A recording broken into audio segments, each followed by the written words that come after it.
Bapak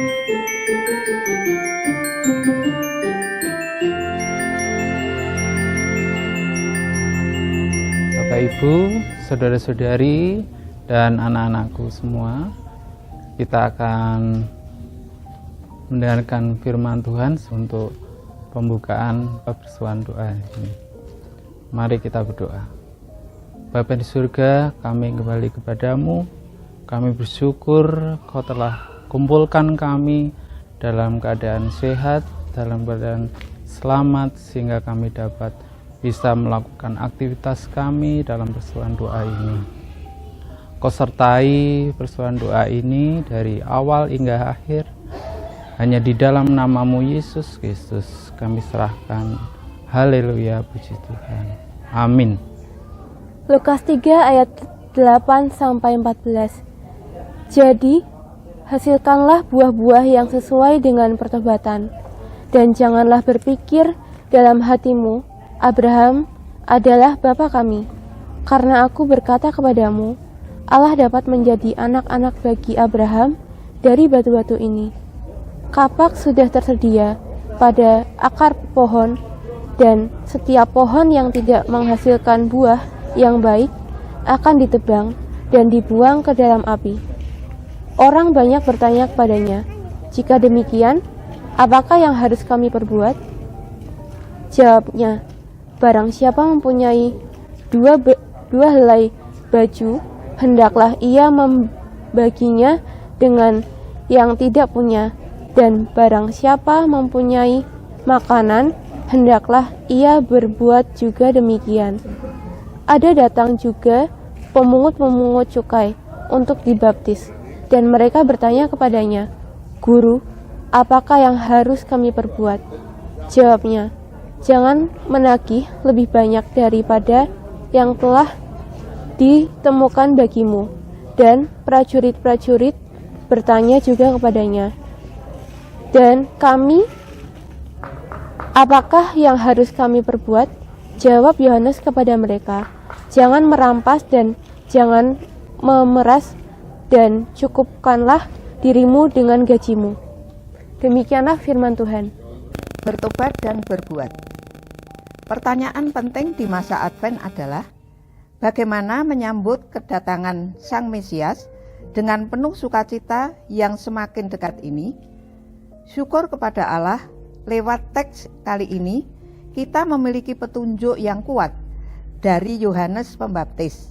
Lembaga Alkitab Indonesia atau LAI mencatat Yohanes disebut sebagai Nabi Perjanjian Lama yang terakhir, sebab ia mengingatkan umat akan penghakiman Allah, ayat 9, dalam mengajak seluruh umat bertobat menjelang kedatangan Sang Mesias.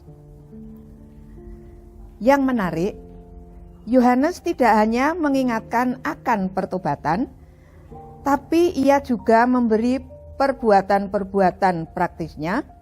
Jadi Yohanes memberi sebuah seruan yang komplit, mengajak umat mengingat akan kedatangan Mesias yang sudah dekat dan mengajak bertobat dengan berbuat hal-hal yang praktis dalam keseharian.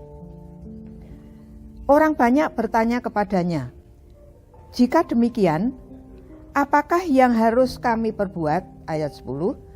Terhadap pertanyaan tersebut, Yohanes memberi dua hal praktis yang bisa dilakukan. Pertama, dengan berbagi kepada mereka yang tidak punya. Barang siapa mempunyai dua helai baju, hendaklah ia membaginya dengan yang tidak punya, dan barang siapa mempunyai makanan, hendaklah ia berbagi juga demikian. Ayat 11.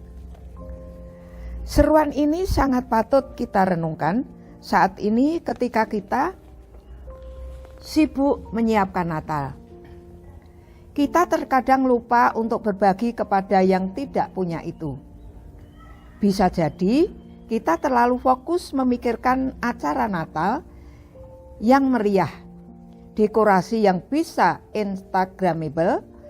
Kadang kita juga berani untuk mengundang pengkhotbah luar kota. Ya, tentu dengan anggaran yang lebih mahal demi sebuah acara yang semarak.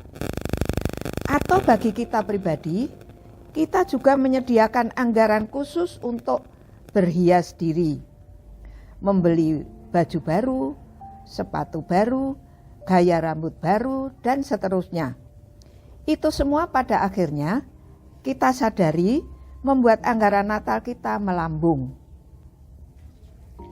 Ketika Yohanes mengingatkan bahwa buah pertobatan adalah dengan berbagi, maka kita perlu sedikit merenung. Sudahkah kita menyusun anggaran dengan mengingat kepada mereka yang tidak punya itu? Sudahkah kita juga menyisihkan sebagian dalam budgeting Natal kita pribadi? Kedua, Yohanes mengingatkan untuk tidak mengambil hak-hak orang lain.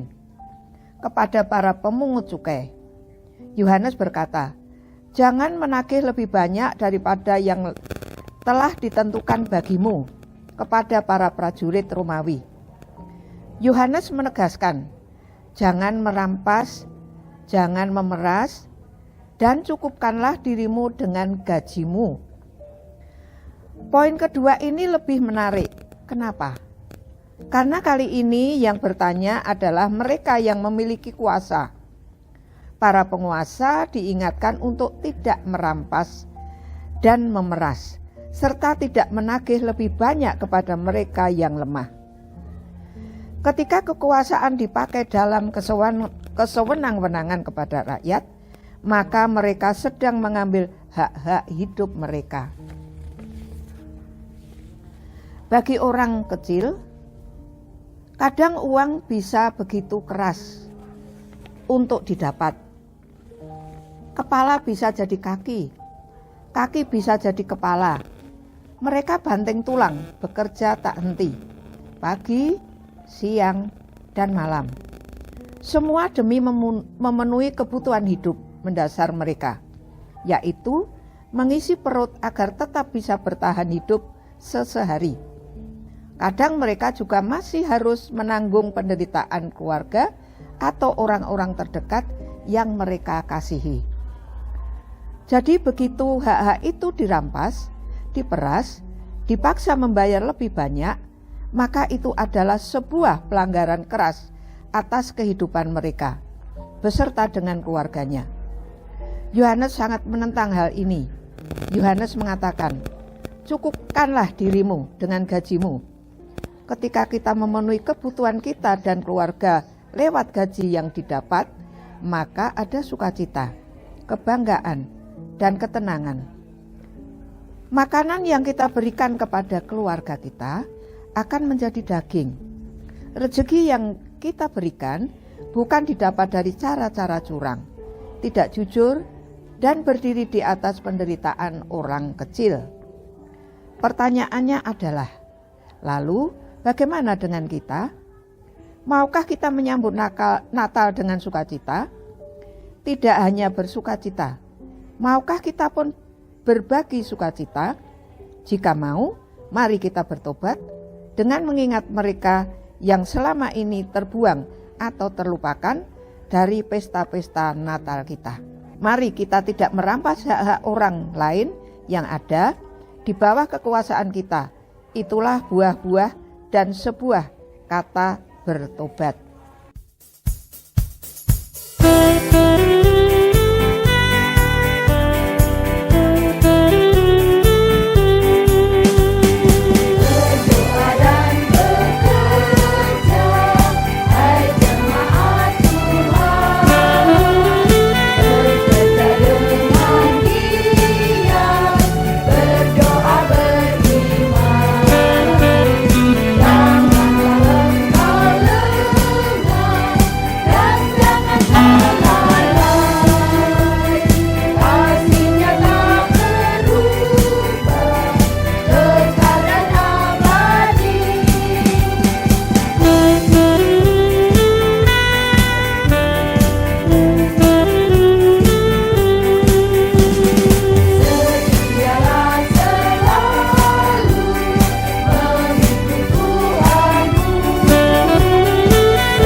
Bapa, terima kasih ketika kami bersekutu di tempat ini. Engkau telah membimbing kami, Engkau telah mengingatkan kami akan arti sebuah Natal yang indah di tahun 2024 ini. Biarkan kami tetap selalu mengasihi di antara kami, dan berilah kekuatan bagi kami untuk mampu mengasihi sama kami. Kami serahkan segala kehidupan kami nanti dalam tangan kuat kasih-Mu. Terima kasih Yesusku. Amin. Amin.